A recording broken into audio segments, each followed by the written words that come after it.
Hello दोस्तों, कैसे हैं आप लोग। दोस्तों आज की क्लास में हम पढ़ने वाले हैं क्लास 9 चैप्टर 5 का एक्सरसाइज 5.1। इस चैप्टर में एक ही एक्सरसाइज है। इस चैप्टर का नाम है इंट्रोडक्शन टू यूक्लिड्स ज्योमेट्री। ठीक है, यूक्लिड ज्यामिति का ये चैप्टर है, उसका बस इंट्रोडक्शन मात्र है। तो इसमें जो टॉपिक्स हैं, इसमें जो कॉन्सेप्ट्स हैं, पहले हम उनको क्लियर करते हैं, चैप्टर के बेसिक चीजों को समझते हैं, देन फिर हम इस चैप्टर की एक्सरसाइज को सॉल्व करते हैं।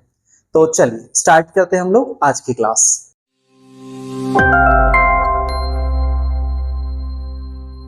दोस्तों इस चैप्टर का जैसे कि नाम है इंट्रोडक्शन टू यूक्लिड्स ज्योमेट्री। तो यूक्लिड्स एक मैथमेटिशियन का नाम है। उन्होंने जो ज्योमेट्री के कुछ कॉन्सेप्ट दिए हैं, उन कॉन्सेप्ट के बेसिस पर ये चैप्टर्स का एक एक्सरसाइज चैप्टर का टॉपिक हम समझेंगे। और इसमें बेसिकली कुछ बेसिक चीजें हैं चैप्टर की जो मैं आपको बता देता हूं। बाकी तो थ्योरी ज्यादा है, तो आप उसको रीड कर लीजिएगा। फिर अगर कोई डाउट या कंफ्यूजन होता है तो आप मुझे कमेंट बॉक्स में कमेंट करके बता देंगे, जिससे कि मैं अलग से उस डाउट क्लास में उन चीजों को क्लियर करूंगा। तो कुछ बेसिक चीजों के साथ में हम इस चैप्टर के एक्सरसाइज को शुरू करें। तो यहाँ पर जो वर्ड ज्योमेट्री है, ज्योमेट्री इससे पहले की क्लासेस में भी आपने थोड़ी बहुत कहीं कुछ पढ़ी है। बाकी इस चैप्टर्स में हम जो ज्योमेट्री को कंसेप्ट पढ़ने वाले हैं, तो उसमें पहले ज्योमेट्री समझते हैं। What is geometry?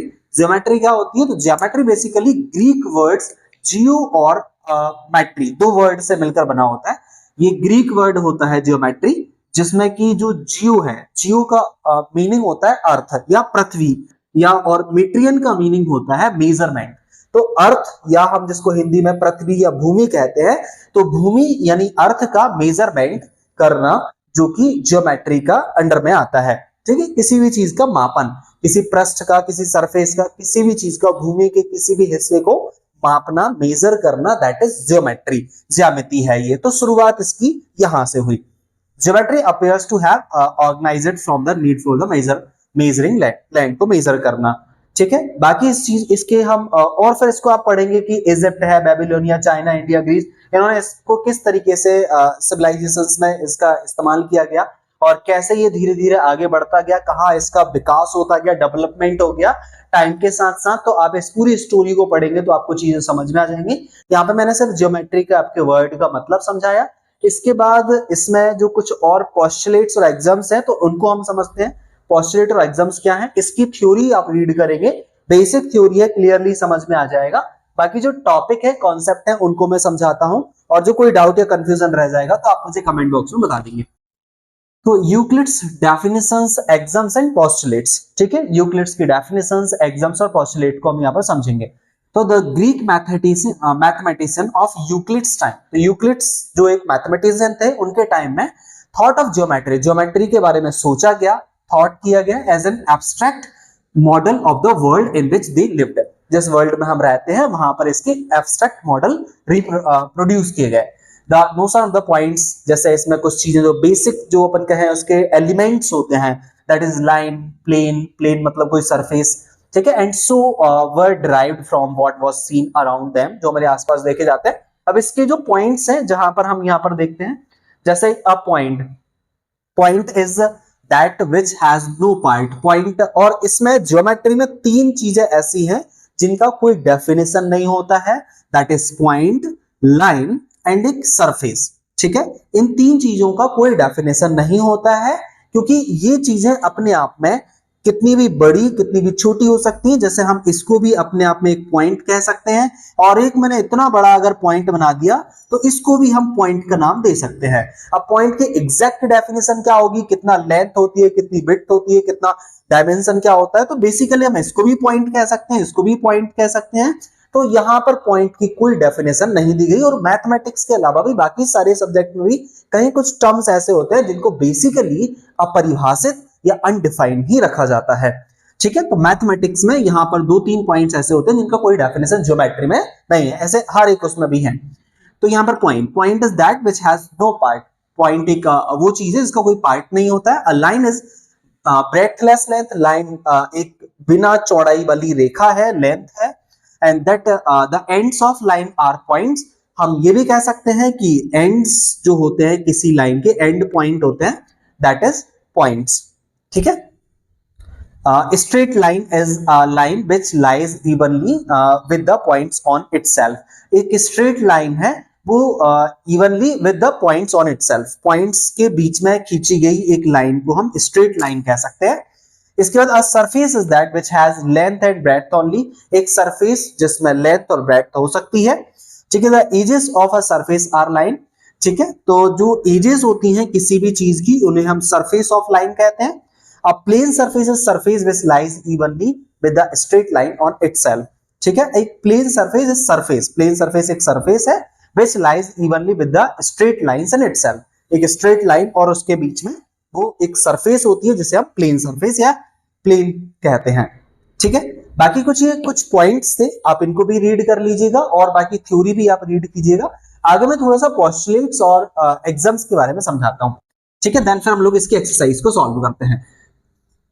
तो postulates, he used the term postulates of assumption that were specific to geometry। Geometry में स्पेशली जो कुछ टर्म्स होते हैं उनको हम postulate कहते हैं, जो कि बेसिकली उनकी एक फिक्स डेफिनेशन होती है और common notion often called exams. और इसके अलावा जो डेली लाइफ में भी हम इनको देख सकते हैं, ज्योमेट्री से हटके भी जो चीजें होती हैं उनको हम एग्जाम्स कहते हैं। बेसिकली पोस्टुलेट और एग्जाम्स एक दूसरे के सिमिलर ही हैं, दोनों में ज्यादा कोई डिफरेंस नहीं है। जो पोस्टुलेट का मीनिंग होता है वही एग्जाम्स का मीनिंग होता है, यानी कोई अवधारणा, कोई सिद्धांत, कोई प्रिंसिपल, कोई रूल्स रेगुलेशन जिसे हम नाम दे सकते हैं।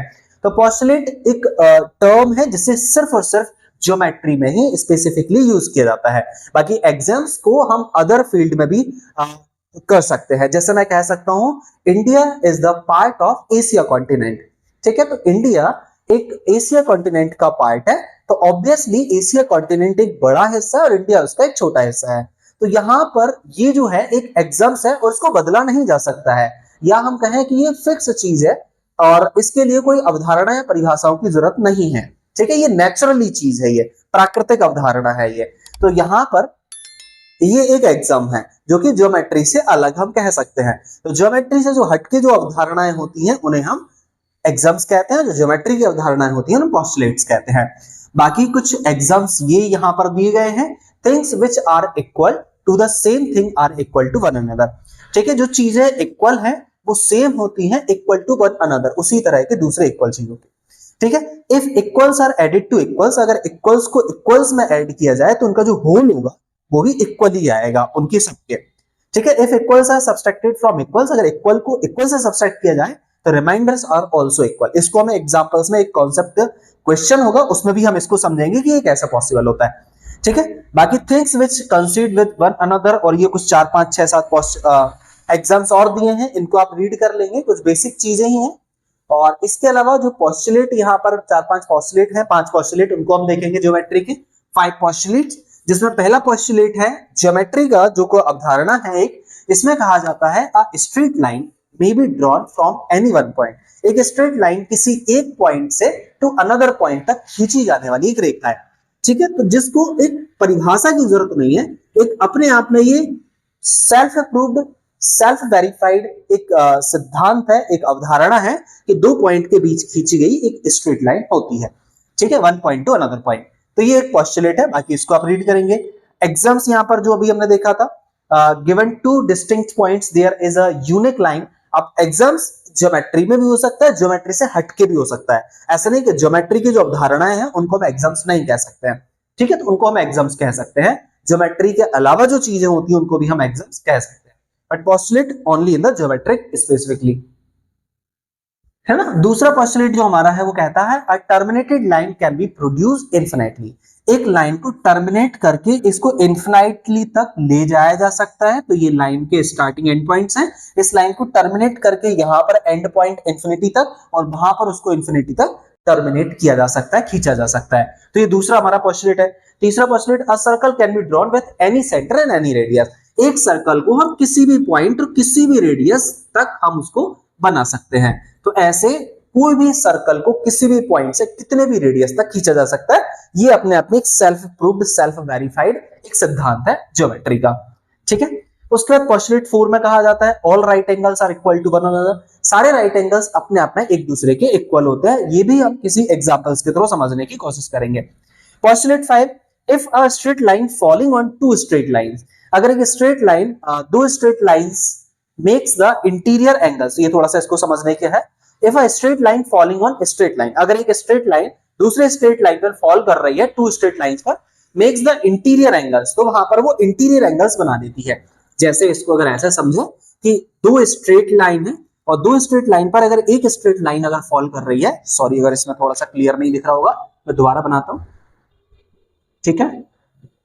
तो ये दो स्ट्रेट लाइन है और दो स्ट्रेट लाइन से एक स्ट्रेट लाइन फॉल हो रही है, तो यहां पर अल्टरनेट इंटीरियर एंगल, यहां हम कह सकते हैं इंटीरियर एंगल बन रहे हैं, जो दोनों लाइनों के अंदर के एंगल है, हम कह सकते हैं, ठीक है। तो straight lines makes them interior angles on the same side of, तो ये सेम साइड भी बन रहे हैं, अल्टरनेट भी बन रहे हैं, of it taken together less than two right angles, ठीक है। तो दो राइट एंगल्स यहां पर समझने की जरूरत है। Angles on the same side, जो सेम साइड जो एंगल्स बन रहे हैं, इट टेकन टुगेदर, अगर इन दोनों को साथ में लिया जाए तो ये लेस देन राइट एंगल्स होंगे, तो ये राइट एंगल से कम होंगे, less than two right angle, sorry यहां पर दो राइट एंगल से कम होंगे इनको, ठीक है।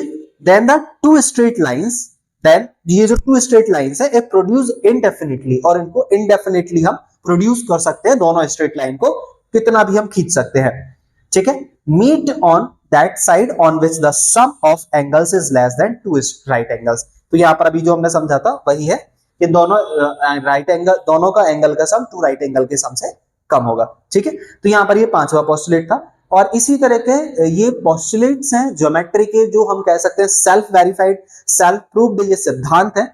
और कुछ चीजें समझ में आ गई होंगी, कुछ हो सकता है अभी भी डाउट में होंगी, तो उनको हम बाकी क्वेश्चंस के थ्रू, एग्जांपल्स के थ्रू हम समझने की कोशिश करेंगे। तो बने रहिए मेरे साथ वीडियो के अंत तक, जिससे कि जो पोस्टुलेट्स हैं, एग्जाम्स हैं, ये और भी आपको क्लियर तरीके से समझ में आ जाए, ठीक है। जब भी हम कोई चीज पहली बार पढ़ते हैं, पहली बार समझते हैं, कुछ नई चीज होती है, तो वहां पर हमें थोड़ा सा कई बार दिक्कत होती है या कई बार थोड़ा सा डाउट में रहती है, लेकिन वो समझते समझते समझ में आ जाएगी, थोड़ा सा अपन दिमाग लगाएंगे। चलिए अब बाकी हम लोग इसकी एक्सरसाइज शुरू करते हैं और बाकी इससे हम समझने की कोशिश करते हैं। एग्जांपल्स आप ट्राई करेंगे और अगर कोई नहीं बनेंगे तो आप मुझे कमेंट बॉक्स में बता देंगे, जिससे कि मैं उनको डाउट क्लास में ले लूंगा। एक्सरसाइज हम शुरू करते हैं 5.9 इंट्रोडक्शन टू यूक्लिड्स ज्योमेट्री। यहां पर कुछ ट्रू फॉल्स है, पहले इनको समझ लेते हैं जरा हम। पहला हमारा है on which of the following statements are true and which are false, तो हमें गिव रीजन देना है। Only one line can pass through a single point, single point से केवल एक ही लाइन पास हो सकती है क्या? नहीं, एक सिंगल पॉइंट से हजारों लाइन पास हो सकती हैं, इन्फिनिटी नंबर ऑफ लाइन पास हो सकती हैं, तो only one line can pass through a single point, ये तो फॉल्स हो गया, है ना, फॉल्स। यहां पर रीजन है since through a single point, एक सिंगल पॉइंट से number of lines, infinity number of lines, infinity number of lines मतलब मल्टीपल लाइंस हम खींच सकते हैं, कैन पास हो सकते हैं in the following figure. It can be seen that there are infinity number of lines passing through a single point. यहां पर ये फिगर दिया हुआ है, इसमें आप ये चीज समझ सकते हैं। आई होप चीज ये समझ में आ गया होगा, ठीक है। बाकी दूसरा हमारा जो दिया हुआ था, दूसरा question, there are an infinity number of lines which pass through two distinct point, तो दो डिस्टिंक्ट पॉइंट से infinity number of line pass नहीं हो सकती है, बस एक ही लाइन पास हो सकती है। और इसके ऊपर से अगर लाइन निकालेंगे तो लाइन के ऊपर लाइन होगी, वो कोइंसाइड लाइन होगी, या हम उसको कहें कि वो एक सिंगल लाइन ही बन जाएगी। तो there are an infinite number of lines which pass two distinct point, तो दो डिस्टिंक्ट पॉइंट से infinite number of line pass नहीं हो सकती हैं, तो यहां पर ये भी हमारा हो जाता है फॉल्स, ठीक है, false. Since through two distinct points only one line can pass, दो डिस्टिंक्ट पॉइंट से केवल एक ही लाइन पास हो सकती है, ठीक है। इन the following figure it can be scene, following figure में ये चीज देखी जा सकती है, ठीक है। यहां पर दो सिंगल पॉइंट से केवल एक ही लाइन, बाकी दूसरी लाइन खींचोगे तो वो एक पॉइंट से तो निकल जाएगी, दूसरे पॉइंट से कट जाएगी, ठीक है। तो आई होप ये दूसरा वाला भी समझ में आ गया होगा। तीसरा सम हम देखते हैं जरा, तीसरा क्या है? A terminated line can be produced indefinitely on both the side, a terminated line can be produced indefinitely on both the side। yes, एक terminated line हम कितनी भी indefinite या infinity तक उसको terminate कर सकते हैं, ठीक है, प्रोड्यूस कर सकते हैं उसको, तो ये हमारा ट्रू हो जाएगा। a terminated line can be produced indefinitely on both the side, एक terminated line दोनों साइड कहीं तक भी indefinitely, infinitely खींची जा सकती है, प्रोड्यूस की जा सकती है, ठीक है। फोर्थ वाले में तो यहां पर ये चीज फिगर में भी देख सकते हैं। बाकी फिर चौथा समय हमारा, चौथा क्वेश्चन है, if two circles are equal then their radius are equal. Of course दो सर्कल अगर इक्वल है, दो सर्कल अगर इक्वल है तो उनकी रेडियस भी ऑब्वियसली इक्वल होंगे। ठीक है, तो ये भी सिंपल सा था, ट्रू है। इसका रीजन भी यहां पर हम देख सकते हैं, true if the two circles are equal then their centre and circumference will coincide. Centre और सर्कमफेरेंस एकदम सेम होंगी। ठीक है, एक सर्कल के ऊपर सर्कल रखेंगे तो सर्कमफेरेंस के ऊपर सर्कमफेरेंस और उसके सेंटर के ऊपर सेंटर आ जाएगा, क्योंकि सर्कल इक्वल है, सेम है। ठीक है, तो इस तरीके से उनके रेडियस भी रेडियस के कोइंसाइड होंगे, रेडियस के ऊपर रेडियस आ जाएगा तो रेडियस यहां पर इक्वल हो जाएगा। ठीक है, इसके बाद जो नेक्स्ट हमारा है, if the following figure A B is equal to P Q, P Q is equal to X Y, तो A B is equal to X Y. Of course A B जब पी क्यू के equal है, ये वाली line इसके equal है, और P Q जब एक्स वाई के इक्वल है, मतलब ये वाली लाइन इसके इक्वल है, इसका मतलब तो तीनों लाइन इक्वल हो गई, और तीनों लाइन इक्वल हो गई तो A B line X Y के इक्वल कहलाएगी। ये भी हम कह सकते हैं, तो ये भी ट्रू हो गया।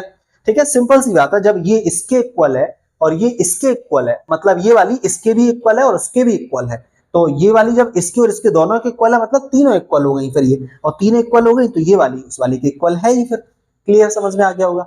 ठीक है, तो इसका भी आप ये रीजन यहाँ पर पढ़ सकते हैं। True, it is given that A B is equal, A B and X Y are two terminated line, और बाकी मैंने आपको समझा दिया है।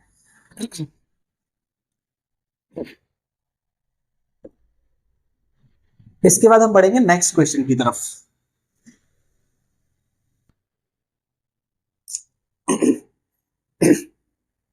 अच्छा है तो वीडियो को रोक करके चीजों को नोट करते जाएंगे, साथ में स्क्रीनशॉट ले लेंगे, और या तो फिर वीडियो को रोक करके कॉपी में नोट कर लेंगे। ठीक है, आगे बढ़ते हैं हम लोग नेक्स्ट क्वेश्चन, सेकंड क्वेश्चन की तरफ। क्वेश्चन नंबर 2, इसमें कुछ डेफिनेशन है, इनको हम समझेंगे। Give a definition for each of the following terms. हमें ये फॉलोइंग टर्म्स के डेफिनेशंस बताना है। Are there other terms and that need to be defined first. इनको हमें डिफाइन करने की जरूरत है। सिंपल टर्म्स है, जरा समझने की कोशिश करते हैं। पहला है पैरेलल लाइंस। पैरेलल लाइंस क्या होती हैं? जो दो लाइन जिनके बीच का डिस्टेंस हर एक पॉइंट पर इक्वल रहे, और जो दोनों पॉइंट लाइनें इनफिनिटी तक एक दूसरे को इंटरसेक्ट ना करें। तो ये लाइन आपकी पैरेलल लाइंस है, और ये वाली लाइन आपकी पैरेलल लाइन नहीं है, क्योंकि आगे जाकर ये एक दूसरे को मीट करेंगे या एक दूसरे को इंटरसेक्ट करेंगे। और यहाँ गैप ज्यादा है, यहाँ गैप कम है, तो अगर गैप कम या ज्यादा हो रहा है लाइनों के बीच में डिस्टेंस के साथ, तो वो पैरेलल नहीं है। अगर उनके बीच का गैप हर पॉइंट पर इक्वल है और वो दोनों लाइनें इनफाइनाइटी तक एक दूसरे को मीट नहीं करेंगे, इंटरसेक्ट नहीं करेंगे, तो ये दे आर पैरेलल्स। यही डेफिनेशन में हम देखेंगे। If the perpendicular distance, perpendicular मतलब 90 डिग्री एंगल के साथ बनाया गया एक लाइन का distance. If a perpendicular distance between two lines, ये वाली लाइन और ये वाली लाइन, दोनों लाइनों के बीच का एक perpendicular distance is always constant. Constant मतलब फिक्स है, जितना डिस्टेंस यहाँ है उतना ही डिस्टेंस यहाँ है, उतना ही डिस्टेंस यहाँ है, और उतना ही डिस्टेंस आगे भी रहेगा। Then these are called parallel. तो अब इनको दोनों लाइनों को पैरेलल लाइंस कहेंगे। इन अदर वर्ड्स, दूसरे शब्दों में हम कह सकते हैं, the lines which never intersect, ये दोनों लाइनें इंफिनिटी तक ले जाएं और दोनों एक दूसरे को काटे ना, इंटरसेक्ट ना करें, दोनों लाइनें एक दूसरे से कभी ना मिले, ऐसे ही चलते रहे पैरेलल, तो ये हम कह सकते हैं पैरेलल लाइंस है। जबकि ये पैरेलल नहीं है, क्योंकि आगे जाके ये कहीं किसी पॉइंट पर मिल रही हैं। ठीक है, इसके बाद दूसरा है हमारा परपेंडिकुलर लाइंस। परपेंडिकुलर लाइंस जो अभी हमने देखा, जो 90 डिग्री का एंगल बनाती हैं, एकदम स्ट्रेट लाइन होती हैं, तो इनको हम समझेंगे। पैरेलल लाइन के डेफिनेशन मैंने आपको बताई, परपेंडिकुलर डिस्टेंस इक्वल है, ये लाइनें कभी भी एक दूसरे को मीट नहीं करेंगी। अब इसके बाद हमारा नेक्स्ट पॉइंट है परपेंडिकुलर लाइंस। तो परपेंडिकुलर लाइंस क्या होती है, अब नीचे आपको फिगर भी दिखा देते हैं, फिगर भी यहां पर दिख रहा होगा, जो 90 डिग्री का एंगल बनाए। ठीक है, perpendicular lines. If two lines intersect each other at 90 degree, दो लाइनें एक दूसरे को 90 डिग्री एंगल पर इंटरसेक्ट कर रही हैं, and then these are called perpendicular lines. तो इन लाइंस को हम परपेंडिकुलर लाइंस कहते हैं। We are required to define line and the angle before defining perpendicular lines. ठीक है, तो आप सिर्फ यहां पर इसको इतना भी कर सकते हैं, इतना भी लिख सकते हैं कि if two lines intersect each other at 90 degree, अगर दो लाइनें एक दूसरे को 90 डिग्री पर इंटरसेक्ट कर रही हैं, तो these are called perpendicular line. It is sufficient for define it. I hope have you got it is this thing. ठीक है, तो यहां पर समझ में आ गया होगा, या तो इंटरसेक्ट कर रही हैं, हम बोल सकते हैं मीट कर रही हैं। अगर दो लाइनें एक दूसरे को 90 डिग्री पर मीट कर रही हैं, इंटरसेक्ट नहीं भी कर रही हैं, तब भी ये दोनों लाइनें परपेंडिकुलर हैं। ठीक है, आई होप ये समझ में आ गया होगा। नेक्स्ट है हमारा लाइन सेगमेंट। लाइन सेगमेंट क्या होता है, जैसे कि लाइन को तो डिफाइन नहीं कर सकते हैं, बट लाइन सेगमेंट को डिफाइन कर सकते हैं। It is the distance between two points, ठीक है। अ straight line drawn from any point two any other point, एक पॉइंट से दूसरे पॉइंट के बीच का जो डिस्टेंस होता है that is called line segment. तो यहां पर इसकी डेफिनेशन में बस हम इतना सो या राइट कर सकते हैं।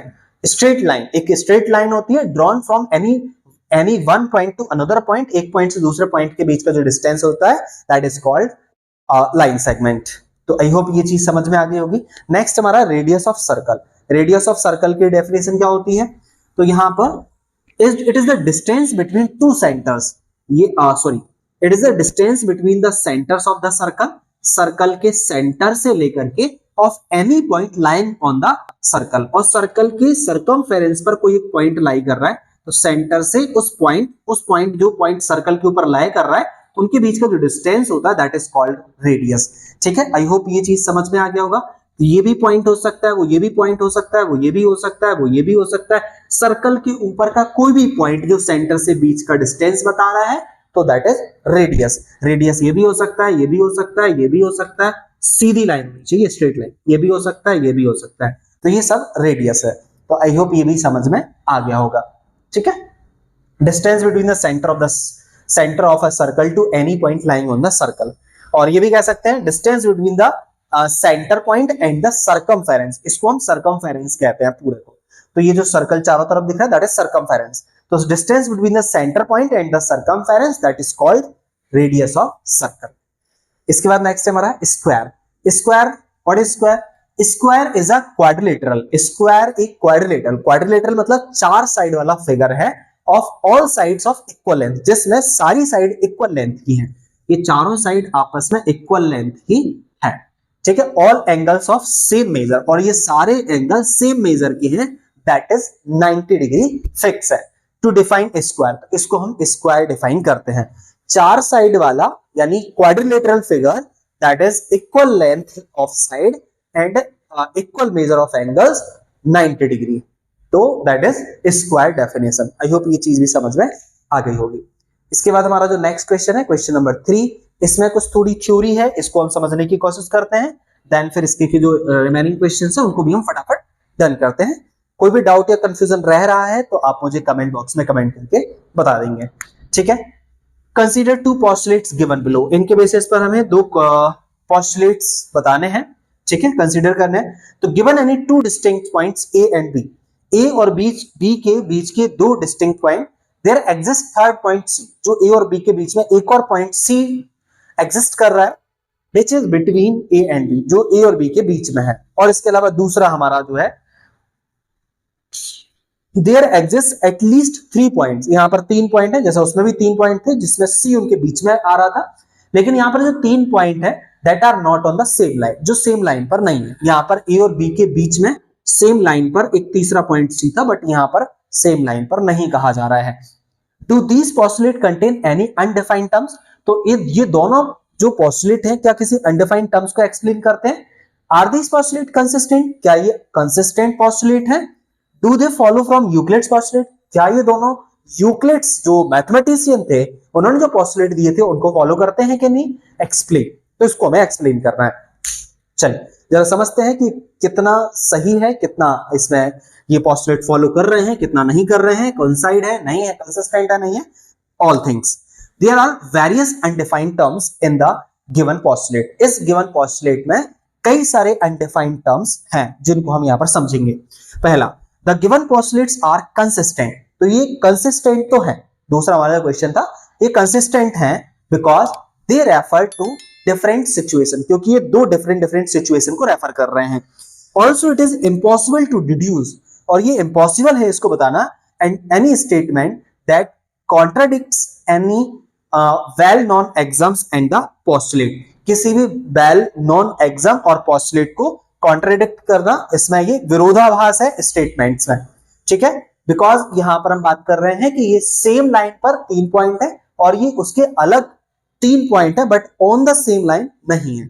ठीक है, तो यहां पर गिवन पोस्टुलेट कंसिस्टेंट है, but because they refer to two different situation, क्योंकि दो डिफरेंट सिचुएशन को इंडिकेट कर रहे हैं। दूसरी इसमें जो इंपॉर्टेंट बात है वो है these postulate do not follow from Euclid's postulate. अब ये जो है यूक्लिड जो मैथमेटिशियन थे उन्होंने जो पोस्टुलेट दिए थे वो इनको ये जो पोस्टुलेट है वो उनको फॉलो नहीं कर रहा है या उनके द्वारा दिए हुए पोस्टुलेट नहीं है ये। They follow from the exam. ये एग्जाम एक अवधारणा एक अभिग्रहित को ये एक्सप्लेन कर रहे हैं फॉलो कर रहे हैं। गिवन टू डिस्टिंक्ट पॉइंट जिसमें एग्जाम्स में क्या कहा जाता है कि टू डिस्टिंक्ट पॉइंट्स जो कि दिए गए हैं there is a unique line. वहां पर एक यूनिक लाइन प्रोड्यूस होती है दैट पासेस थ्रू देम जो उनसे पास होते हुए जाते हैं। तो ये एग्जाम है जो इस एग्जाम को पोस्टुलेट कर एग्जाम्स को फॉलो करने वाले पोस्टुलेट हैं। ठीक है, तो यहां पर ये दो तीन चीजें थी, कंसिस्टेंट है और ये वेरियस अनडिफाइंड टर्म्स बता रहे हैं, है ना। और इसके अलावा ये यूक्लिड्स के पोस्टुलेट को फॉलो नहीं कर रहे हैं। इसके बाद जो हमारा नेक्स्ट फोर्थ सम है, फोर्थ सम में जरा देखते हैं क्या कह रहे हैं। Question, if a point C lies between two points, अगर एक पॉइंट सी ए और बी दो पॉइंट्स के बीच में लाई कर रहा है तो A C is equal to B C. जैसे ये सी पॉइंट है, ए और बी के बीच में लाई कर रहा है तो जितना ए से सी तक का डिस्टेंस होगा उतना ही बी से सी तक का डिस्टेंस होगा, that is A C is equal to B C. That prove that, तो हमें ये प्रूव करना है कि ए सी जो है यानी ए सी जो है पूरी लाइन का आधा होगा, क्योंकि आधा आधा बांट देगा। जब इक्वल ये इसके इक्वल है तो ये आधा आधा हिस्सा हो गया, तो जो ये हिस्सा है वो पूरे लाइन का आधा हिस्सा है, ये हमें प्रूफ करना है। ठीक है, ड्राइंग के फिगर से। तो ये ड्रॉ तो हमने यहां पर कर दिया, बाकी इसको समझते हैं। गिवन दैट, ये हमारे पास दिया है situation, AC is equal to BC, ये हमारे पास क्वेश्चन में गिवन है। बाकी को हम थोड़ा सा और समझने की कोशिश करते हैं। अब ये जो हमारे पास AC और BC दिया था, इन दोनों में हमने दोनों साइड AC और ऐड कर दिया। सॉरी, हमारे पास जो क्वेश्चन में गिवन था, अब इन दोनों साइड हम AC प्लस AC दोनों साइड कर देंगे, दोनों साइड हम AC ऐड कर देंगे अलग से। ठीक है, तो AC दोनों साइड हमने ऐड कर दिया। Equals are added on both side.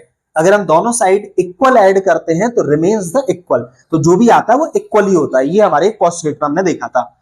ठीक है, हियर BC प्लस EC।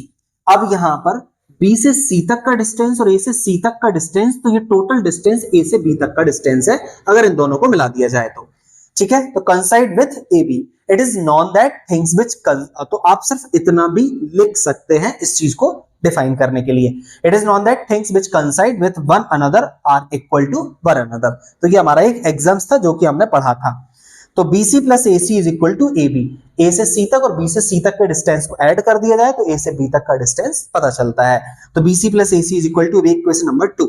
अब यहाँ पर BC प्लस AC और यहाँ पर BC प्लस AC, तो इस BC प्लस AC को हम AB से हटा सकते हैं। तो AC प्लस AC और यहाँ पर BC प्लस AC की जगह हम AB रख देंगे।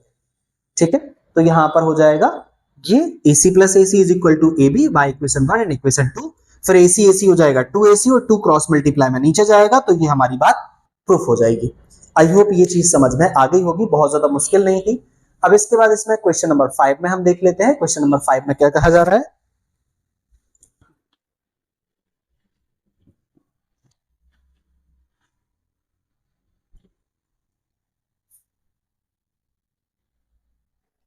In the above question, point C is called a midpoint. एक point C जिसे हम midpoint का नाम दे रहे हैं of line segment AB।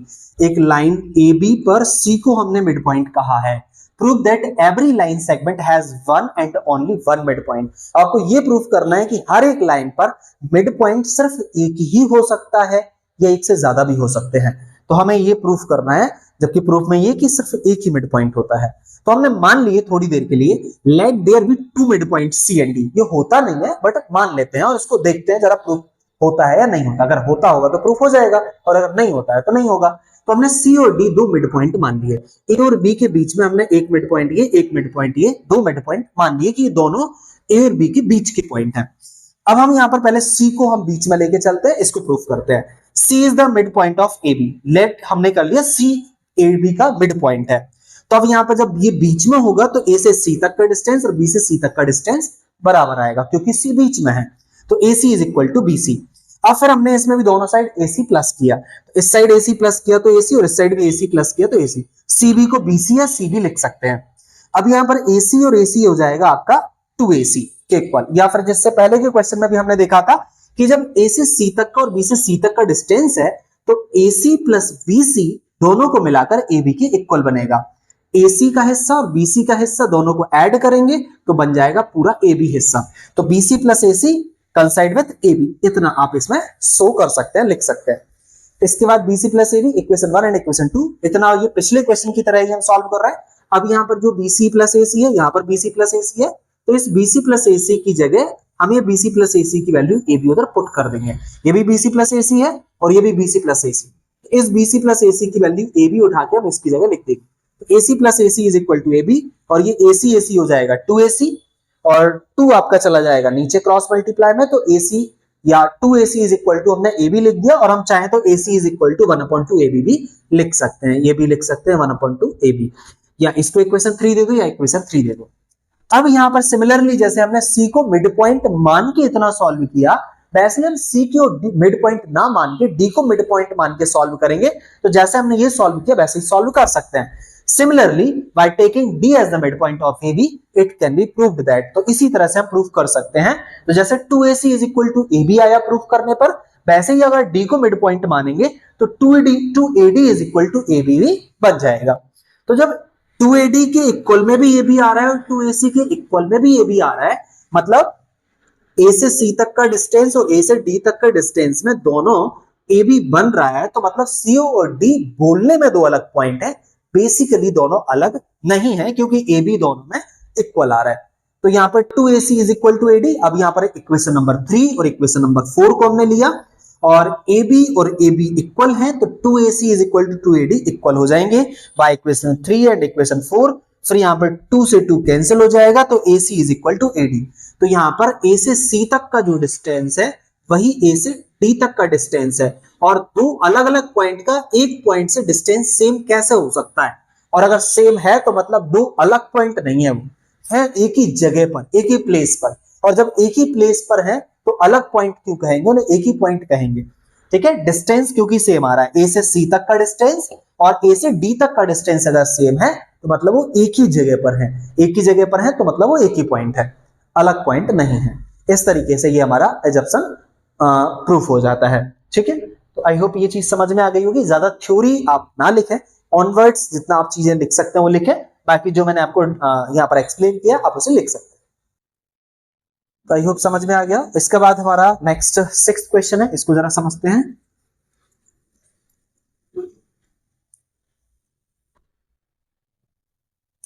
In the following figure, AC is equal to BD, then prove that AB is equal to CD. अगर यहां से AC is equal to BD equal है तो आपको ये बताना है कि AB और ये CD दोनों इक्वल है, ये हमें प्रूफ करना है। तो from the figure it can B observe, figure में देखिए ये फिगर और क्वेश्चन हमारे पास लिखा हुआ आएगा, तो हम इसमें देख करके ये ऑब्जर्व कर पा रहे हैं कि AC is equal to AB plus CB से A से C तक का डिस्टेंस दो पार्ट में है, AB और BC। तो AC is equal to AB plus BC। Similarly यहां से यहां तक का डिस्टेंस भी दो पार्ट में है, BD और BC और CD। तो हम लिख सकते हैं BD is equal to BC plus CD। तो BD को हमने लिखा BC plus CD, ये हमने लिखा। It is given that AC is equal to BD, ये हमारे पास क्वेश्चन में ही लिखा है कि AC और BD इक्वल है। तो यहां पर हमने फिर लिया it is given that AC is equal to BD, तो AB plus BC is equal to BC plus CD। तो यहां पर AC और BD इक्वल है, ऐसा क्वेश्चन में भी लिखा है। तो AC और BD इक्वल है तो ये दोनों भी इक्वल हुए, तो ये दोनों इक्वल लिख दी हमने, इसको दे दिया equation number 1। According to Euclid's axiom, Euclid's के एग्जाम के according when equals are subtracted from equals, अगर हम किसी इक्वल चीज को दोनों साइड सब्सट्रैक्ट करें तो जो बचेगा वो भी इक्वल ही होगा। तो यहां पर हम क्या कर रहे हैं, दोनों साइड BC सब्सट्रैक्ट करेंगे, BC BC यानी इक्वल इक्वल, दोनों साइड BC सब्सट्रैक्ट करेंगे, BC सब्सट्रैक्ट करेंगे तो प्लस BC माइनस BC इधर कट जाएगा और प्लस BC माइनस BC इधर कट जाएगा। ये BC से BC है, BC से BC कट जाएगा, बचेगा आपका AB is equal to CD। तो यही बात कही जा रही है यूक्लिड्स के एग्जाम में भी, व्हेन इक्वल्स आर सब्सट्रैक्टेड, यानी BC BC इक्वल इक्वल दोनों साइड सब्सट्रैक्ट किया तो सब्सट्रैक्ट करने के बाद जो बचा वो भी इक्वल ही होगा। ठीक है, the remainders are also equal, तो जो रिमाइंडर्स बच रहा है वो भी इक्वल ही होगा। तो आई होप ये भी चीज समझ में आ गई होगी। तो इधर से AB बचा है, इधर से CD बचा है, BC BC कट गया, BC BC कट गया, AB is equal to CD, और यही हमें प्रूफ करना था। तो ये एग्जाम्स की हेल्प से हमने प्रूफ कर दिया। ये हमारा लास्ट क्वेश्चन है, इसको हम समझते हैं, देन फिर इसके बाद हम आज की क्लास को ओवर करते हैं। Revise exam 5, in the list of Euclid's axiom, Euclid's के एग्जाम में जो 5 एग्जाम्स हैं, उसमें जो लिस्ट ऑफ 5 है, 5वां एग्जाम जो लिस्ट किया गया था, कंसीडर एन यूनिवर्सल ट्रूथ, उसको बताना है कि वो विश्व का सत्य है, ब्रह्मांड का एकमात्र सत्य, मतलब ब्रह्मांड के सत्य में से एक सत्य है। Note that question is not about the 5th postulate, note ये करें कि 5वां पोस्टुलेट की बात नहीं कर रहे हैं, यहाँ पर 5वें एग्जाम्स की बात कर रहे हैं। तो पहली चीज, एग्जाम्स 5 स्टेट्स दिस, वहां पर जो एग्जाम था 5वां, वो ये कहता था that whole is greater than the part, तो जो होल है इज ग्रेटर, वो ज्यादा होगा उसके किसी भी पार्ट से। This axiom is known as universal truth, और इस एग्जाम को यूनिवर्सल ट्रुथ कहा जाता है, हर ब्रह्मांड के हर एक चीज में लागू होता है ये। It holds true in every field, किसी भी फील्ड में ही होल्ड होता है, and not just in the field of mathematics, ना कि केवल मैथमेटिक्स की फील्ड में। लेट अस टेक 2 केसेस, इसमें 2 केस या 2 एग्जांपल हम लेते हैं, one in the field of mathematics and one in another field, एक मैथमेटिक्स की फील्ड में और एक दूसरी फील्ड में। तो let represent a whole quantity, मान लो एक होल क्वांटिटी है and A B C, let T represent, यहां पर टी को हम होल क्वांटिटी रिप्रेजेंट कर रहे हैं एंड ए बी सी उसके पार्ट है, ठीक है। जैसे मान लीजिए यहां से यहां तक एक टी लाइन है, उस टी लाइन को हमने ए बी सी 3 पार्ट में डिवाइड कर दिया, ए बी सी 3 पार्ट हमने डिवाइड कर दिया उसमें। तो T is equal to A plus B plus C, ठीक है। टी हमने टी को 3 हिस्से में बांटा, मान लीजिए टी आपका 3 किलोग्राम क्वांटिटी है, उसको हमने 1 kilogram A quantity, B quantity और सी क्वांटिटी बांट दिया। अलग अलग भी ले सकते हैं, 2 किलोग्राम, ये कुछ ग्राम और ये कुछ ग्राम, और टोटल मिला के 3 किलोग्राम, तीनों को प्लस करेंगे तो टोटल के इक्वल आ जाएगा वो। Clearly T will be greater. अब यहाँ पर टी अकेला 3 किलोग्राम है और ये तीनों मिलाकर 3 किलोग्राम है, तो मतलब तीनों तो 3-3 किलोग्राम या 3 किलोग्राम भी नहीं हो सकते तीनों, तो यहां पर इसका मतलब ये जो टोटल है वो इनके पार्ट से ज्यादा है, ठीक है। T will be greater than all its parts A B C, T always will be greater than उसके पार्ट से। तो यहां पर ये प्रूफ हो गया कि whole is greater than its parts, ठीक है। दूसरा केस में हमने लिया, consider the continent Asia, Asia continent है, एशिया महाद्वीप है, ये हमने ज्योग्राफी में पढ़ा है। Then let us consider a country India, और उस एशिया कॉन्टिनेंट के अंदर आता है India, which belongs to Asia, जो एशिया कॉन्टिनेंट के अंदर ही बिलोंग करता है। India is a part of Asia, India Bharat देश एशिया महाद्वीप, एशिया कॉन्टिनेंट का एक पार्ट है। It can also be observe that Asia is greater than India, तो यहां से हम समझ सकते हैं कि एशिया बड़ा एक कॉन्टिनेंट है जिसके अंदर ऐसे इंडिया जैसे और इंडिया के अलावा भी अदर कंट्रीज बिलोंग करती हैं, तो इंडिया के जैसे और भी देश उस एशिया के अंदर समाये हुए हैं, मतलब एशिया बड़ा है, तो Asia is greater than India. That is why we can say, इसलिए हम कह सकते हैं that the whole is greater than the part, कि जो होल होता है वो किसी एक पार्ट से हमेशा ग्रेटर होता है। This is true for anything, ये किसी भी चीज के लिए ट्रू है, any part of the world and is the universal true, world के किसी भी पार्ट के लिए ट्रू है और इसलिए हम इसे यूनिवर्सल ट्रुथ कहते हैं, मैथमेटिक्स के अलावा भी किसी भी फील्ड में। तो आई होप ये लास्ट क्वेश्चन भी समझ में आ गया होगा, और इसके बाद हम लोग पढ़ेंगे नेक्स्ट क्लास में, नेक्स्ट टॉपिक, नेक्स्ट वीडियोस में, नेक्स्ट चैप्टर के साथ। अगर वीडियो अच्छा लगा है तो इसको लाइक शेयर सब्सक्राइब जरूर करें। मिलते हैं हम लोग नेक्स्ट क्लास में, नेक्स्ट टॉपिक, नेक्स्ट वीडियोस के साथ। Until then, you take care, keep laughing, keep smiling, keep practicing, and keep watching Trigonometry.